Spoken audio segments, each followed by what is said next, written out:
कि नियुक्ति नियमावली ऐसी बने कि अब कोई बाधा नहीं पहुंचाए। अधिकारियों के नहीं ध्यान देने की वजह से इस तरह की बातें सामने आती है।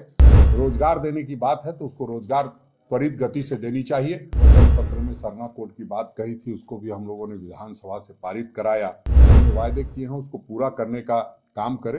कर्ज की माफी की बात थी किसानों की, और जो हमारा 2024 का लक्ष्य है कि आदरणीय राहुल गांधी जी को प्रधानमंत्री बनाना है, मोहब्बत में बदलना है, बेरोजगारी को खत्म करना है, महंगाई पर काबू पाना है।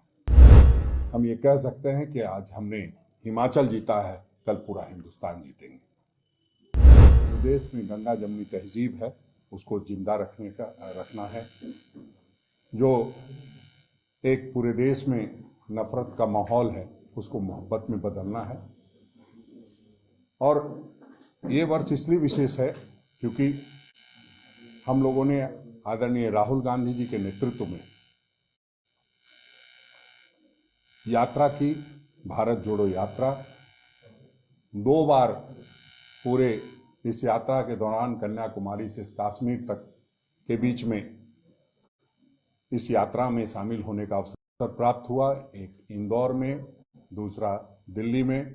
और हम समझते हैं कि जिस तरह का कार्यकर्ताओं से उत्साह मिल रहा है, कार्यकर्ताओं का सहयोग मिल रहा है, हम लोग निश्चित रूप से एक बार और आदरणीय राहुल गांधी जी के कदम से कदम मिलाकर चलेंगे इस यात्रा में। और जो इस यात्रा में हम लोगों ने उप यात्रा की, इस यात्रा के दौरान पूरे देश में झारखंड अव्वल रहा है। इसकी सूचना आप सबों को है प्रेस ब्रीफिंग के माध्यम से। और जो हमारी बैठक हुई उसमें आदरणीय हमारे जो अध्यक्ष हैं मल्लिकार्जुन खड़गे जी, उन्होंने बधाई दी। साथ ही साथ हमारे संगठन प्रभारी केसी वेणुगोपाल जी ने बधाई दी। और हमने अपने प्रभारी आदरणीय अविनाश पांडे जी का धन्यवाद किया कि आपके मार्गदर्शन में हम लोगों ने एक बहुत अच्छी उप यात्रा की सभी प्रखंड में।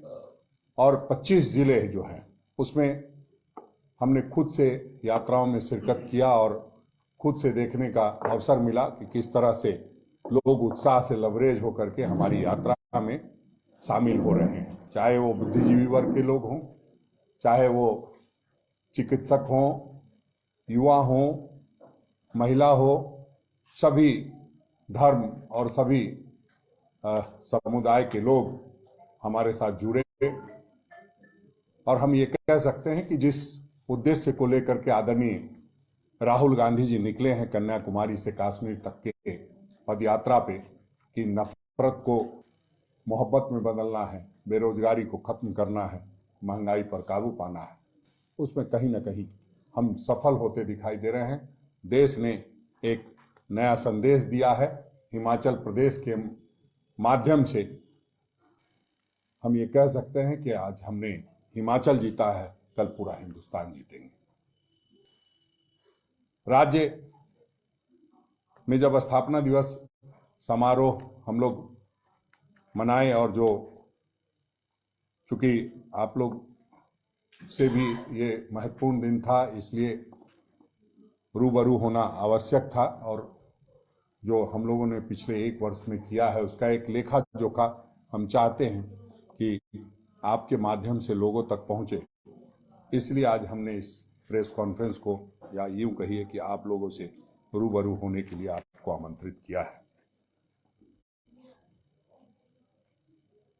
राज्य के सभी जिलों में जन जागरण अभियान का हम लोगों ने बेहतर तरीके से आयोजन किया।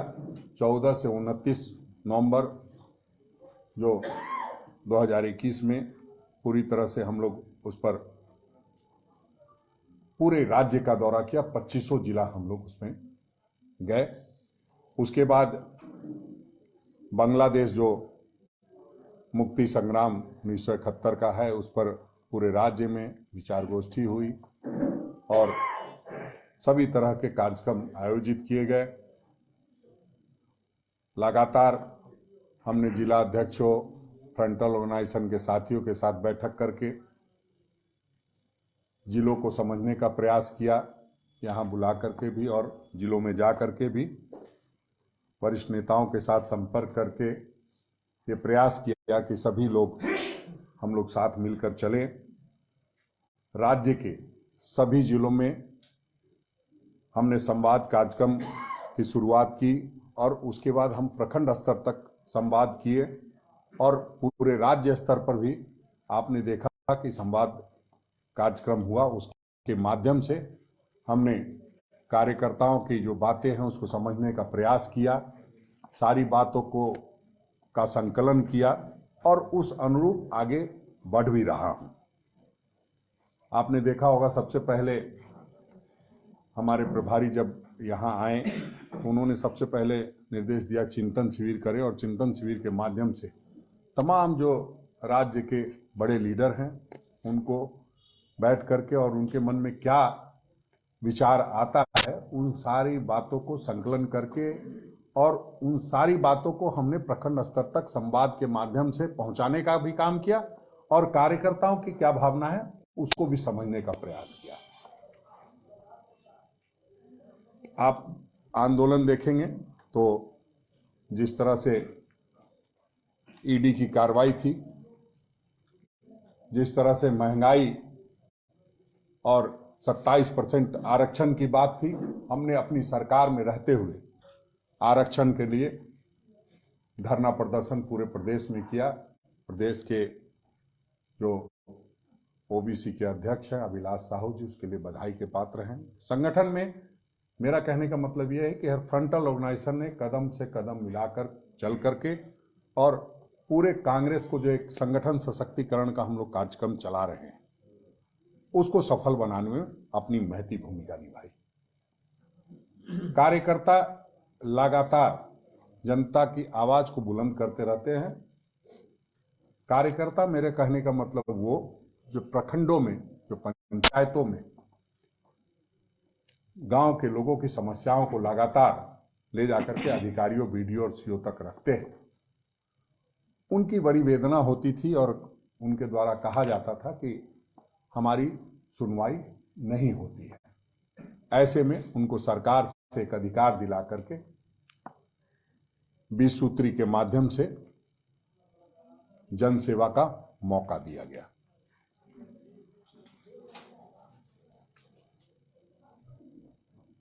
उसके बाद हम लोगों ने पूरा जो संगठन का जो सदस्यता अभियान थी उसको गति देकर के 8.5 लाख 22 वर्षों में पहली बार ऐसा हुआ कि 8.5 लाख की संख्या में, और जो डिजिटल प्लेटफॉर्म का उपयोग किया जो बहुत सख्त और बहुत करीने से इसमें मेंबरशिप की जाती है उसको हमने 2.5 लाख पूरा किया और अभी भी लगातार हम लोग वो सदस्यता अभियान चला रहे हैं और उसमें भी और गति को तेज करना है। हमने उसको भी उस काम को भी बहुत तरीके से किया।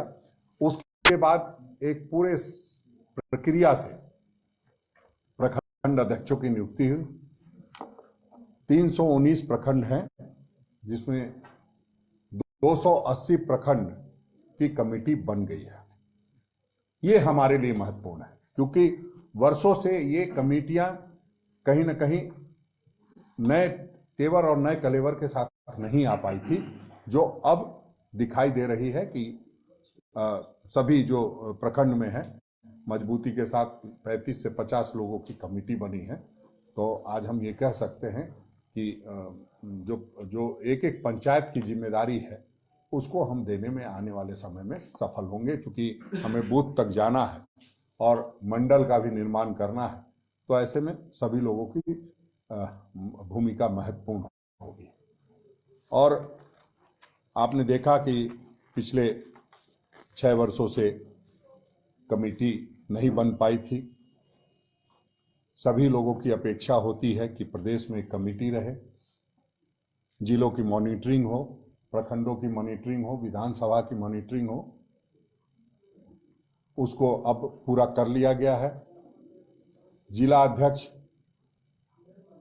जो कई वर्षों से जो एक उदयपुर में संकल्प लिया गया कि 5 वर्ष से जो जिला अध्यक्ष अधिक के हैं उनको बदलना है तो 5 वर्षों से अधिक या कम के लोग भी जो जहां सारी चीज़ों को देख करके बदला गया, और हम आज ये कह सकते हैं कि 15 दिनों के अंदर में उन्हें कमेटी बनाने का निर्देश दे दिया गया है। साथ ही सभी जिला अध्यक्षों को ये निर्देश दिया गया है कि अपने अपने जो 20 प्रखंड पड़ते हैं उसमें जा करके भौतिक रूप से ये देखें कि क्या उनका जो ये है जो प्रखंड कार्यालय है कि नहीं है तो किस स्थिति में है, प्रखंड कमेटी जो बनी है उसमें बैठक में सभी लोग आ रहे हैं कि नहीं आ रहे हैं, सभी लोगों की उपस्थिति अनिवार्य है। इसलिए कि कई बार पहले के इंस्टांस ऐसे देखे जाते हैं कि कई नाम डाल तो दिए जाते हैं लेकिन वो सक्रिय नहीं होते हैं। तो ये भी कहा गया है कि उनको उनका पूरा लेखा जोखा लेकर के जिला अध्यक्ष रिपोर्ट करे। आने वाले समय में जो प्रदेश कांग्रेस कमेटी के उपाध्यक्ष, महासचिव और सभी पदों पर लोग विराजमान हुए हैं उन सभी को जिलों की जिम्मेदारी दी जाएगी। और जो हमारा 2024 का लक्ष्य है कि आदरणीय राहुल गांधी जी को प्रधानमंत्री बनाना है, उसमें कोई कोर कसर नहीं रह जाए, उसके लिए हम लोग लगातार जो संघर्ष कर रहे हैं वो संघर्ष करेंगे। आपने देखा, आप लोग काफ़ी दिनों से, मैं जानता हूं कि लगभग सभी लोग वर्षों बरस से कांग्रेस को भी कवर करते आ रहे हैं। आपने देखा होगा जो प्रखंड अध्यक्षों का सम्मेलन हुआ, नवनियुक्त प्रखंड अध्यक्ष बनते ही उनको ये एहसास कराया गया कि आप प्रखंड अध्यक्ष हैं और आप मजबूती के साथ काम करेंगे, आप डेलीगेट हैं, प्रदेश प्रतिनिधि हैं। तो पहले कई बार हमने जो हमारा एक अनुभव रहा है, देखा जाता था कि कई लोग आए कई लोग नहीं, 100% लोगों की उपस्थिति रही, सभी लोगों को सम्मान दिया गया, सभी लोगों को जिम्मेदारी बताई गई कि आपको कैसे जाकर के मजबूत करना है, संगठन को सशक्त करना है। और उस निमित्त हम लोगों ने एक एक जो डेलीगेट होते थे, पहले कहा जाता था डेलीगेट क्या सिर्फ एक वोट देने के लिए है, ऐसा नहीं है। आज की डेट में सभी डेलीगेट्स को जिम्मेदारी दी गई है कि सब प्रखंड में जा करके प्रखंड को कैसे मजबूत करना है। प्रखंड की जिम्मेदारी लेते हुए सभी लोगों ने लगभग अपनी अपनी जिम्मेदारी का निर्वहन शुरू कर दिया है। आने वाले समय में उसका भी रिजल्ट आएगा तो आप सबों को बताऊंगा। झारखंड लोक सेवा आयोग हो या झारखंड आद्य विधि परिषद हो, बाल संरक्षण आयोग हो, सभी जगहों पर जहां मान सम्मान या यूं कहिए कि जो अंतिम व्यक्ति तक हमको सरकार की योजनाओं को पहुंचाना है, उस निमित्त जो सरकार में हिस्सेदारी होती है उसमें हमने प्रयास किया कि कांग्रेस की हिस्सेदारी बेहतर हो और उसमें हमें कामयाबी भी मिली है। आज चूंकि हमारा स्थापना दिवस है इसलिए मैं सिर्फ स्थापना दिवस पर ही बोल रहा हूं। वैसे सरकार के भी 3 वर्ष पूरे हुए हैं, तो सरकार की उपलब्धियों पर आदरणीय मुख्यमंत्री जी तो प्रकाश डाल ही रहे हैं, लेकिन 4 बात उसमें भी कहूंगा कि जो हम लोगों ने अपने वचन पत्र में वायदा किया था उस पर बहुत हद तक आगे बढ़े। कोरोना के कहर के बावजूद हम लोगों ने प्रयास किया कि सभी मंत्रीगण आगे बढ़ चढ़कर हिस्सा ले और जो हमने वायदे किए हैं उसको पूरा करने का काम करे। कर्ज की माफी की बात थी किसानों की, उसको भी एक जो छोटी सी राशि हो सकती है जो हमारा बजट अलाउ करता था, वो 50,000 रुपये का हम लोगों ने फैसला लिया और बहुत हद तक लोगों के किसान कर्ज की माफी हुई है। कुछ जगह त्रुटियां आ रही हैं कि चूंकि उनका जो एनपीए है वो एनपीए जैसे हो जाता है तो उसमें कई तरह की प्रक्रियाओं के कारण उसमें कहीं कहीं बाधा आती है, इस बात को भी हम स्वीकार करते हैं। मनरेगा में जो हम लोगों ने कहा था, तो मनरेगा में भी 27 रुपया जो है अलग से राज्य सरकार ने दर, चूँकि वो हमारे जो ग्रामीण विकास मंत्री हैं आदरणीय आलमगीर आलम साहब या यूं कहिए विधायक दल के नेता, उन्होंने लगातार प्रयास किया और ये भी हुआ, मनरेगा के तहत जो है दीदी बाड़ी योजना की भी अच्छी शुरुआत हुई है। और जो हम लोग अपने वचन पत्र में सरना कोड की बात कही थी, उसको भी हम लोगों ने विधानसभा से पारित कराया। मॉब लिंचिंग की जो कानून था, कानून को भी प्रस्ताव को पारित किया गया।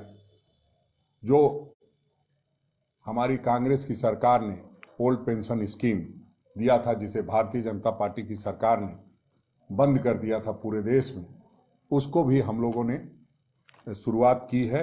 राजस्थान और छत्तीसगढ़ के तर्ज पे यहाँ भी हुई है। और खुशी की बात है कि पहले ही कैबिनेट में हिमाचल में भी हम लोगों ने ओल्ड पेंशन स्कीम लागू कर दिया है।